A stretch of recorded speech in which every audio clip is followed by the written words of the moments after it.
United States of আমেরিকার emergency helpline number. কিন্তু এইখানে জিজ্ঞাসা করতে হয়, how did 911 start in America?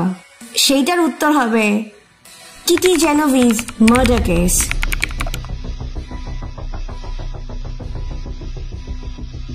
13 March New York City কুইন্সের কিউ গার্ডেন্স এলাকার একটা শান্ত গলিতে ঘটেছিল একটা হত্যাকাণ্ড।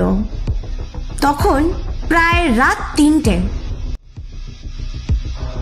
মাত্র 28 বছরের এক তরুণী কিটি জেনোভিজ কাজ থেকে বাড়ি ফিরছিলেন। গাড়িটা পার্ক করে তিনি তার অ্যাপার্টমেন্টের দিকে হেঁটে যাচ্ছিলেন। কিন্তু কয়েক সেকেন্ডের মধ্যে কিটির মনে হলো তিনি একা নন, তাকে কেউ ফলো করছিল। বিপদের আশঙ্কা করে হাঁটার গতি বাড়িয়ে দিল কিটি, কিন্তু শেষ রক্ষা হলো না। আততায়ী একটা ছুরি নিয়ে ঝাঁপিয়ে পড়লো কিটির ওপর। কিটি প্রাণপণে চেঁচাতে থাকলো বাঁচানোর জন্য, যদি কেউ সাহায্য করে। কিটির চিৎকার শুনে আশেপাশের অ্যাপার্টমেন্টে অনেকেই জানলা খুলে নজর দিল রাস্তায় কি ঘটছে। আততায়ী ধরা পড়ে গেছে এটা ভেবেই কাছে পিঠে কোথাও গা ঢাকা দিল।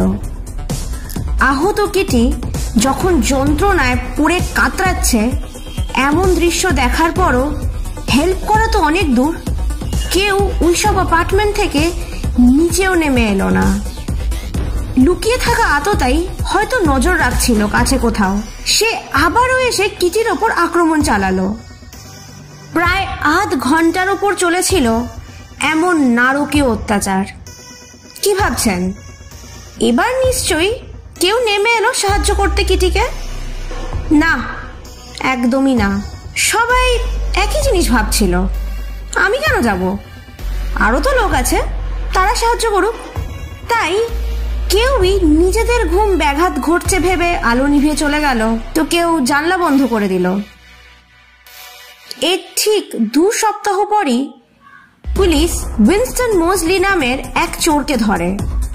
আর জানা যায় এই মোসলি ছিল কিটি জেনোভিজের হত্যাকারী। এই ঘটনা সামনে আসার পর নিউ ইয়র্ক টাইমসে ছাপা হয়েছিল, 37 who saw the murder didn't call the police. Police commissioner এই ঘটনা শোনার পর যার পর নাই বিস্মিত হয়েছিলেন যে এতজন আই উইটনেস থাকা সত্ত্বেও কেউ একবার পুলিশকে কল করলো না কেন। কিটি জেনোভিজ মার্ডার কেস গোটা বিশ্বকে এক ভয়ঙ্কর সত্যের মুখোমুখি দাঁড় করিয়েছিল, যার নাম বাইস্ট্যান্ডার এফেক্ট। অর্থাৎ যেখানে চারপাশে মানুষ থাকলেও সবাই ভাবে অন্য কেউ সাহায্য করবে, আর শেষে কেউই করে না। 1964 সালে এই কিটি জেনোভিজ মার্ডার কেসের পরিপ্রেক্ষিতেই তৈরি হয়েছিল এমার্জেন্সি হেল্পলাইন নাম্বার 911। 2016 সালের মার্চ মাসে মোসলির মৃত্যুর পরবর্তী সময় অনেকেই প্রশ্ন তুলেছেন এই 37-38 জনের সাক্ষী আদৌ ছিল কিনা এবং তার সত্যতা নিয়ে। এমনকি টাইমস তাদের প্রতিবেদনে অনেক ভুল রয়েছে তা স্বীকার করে। কিন্তু এত সবের পরও প্রশ্ন থেকে যায় ওইটাই, যে এমার্জেন্সি হেল্পলাইন তৈরি হোক না কেন, সত্যি কি মানুষ এই বাইস্ট্যান্ডার এফেক্ট থেকে বেরিয়ে আসতে পেরেছে?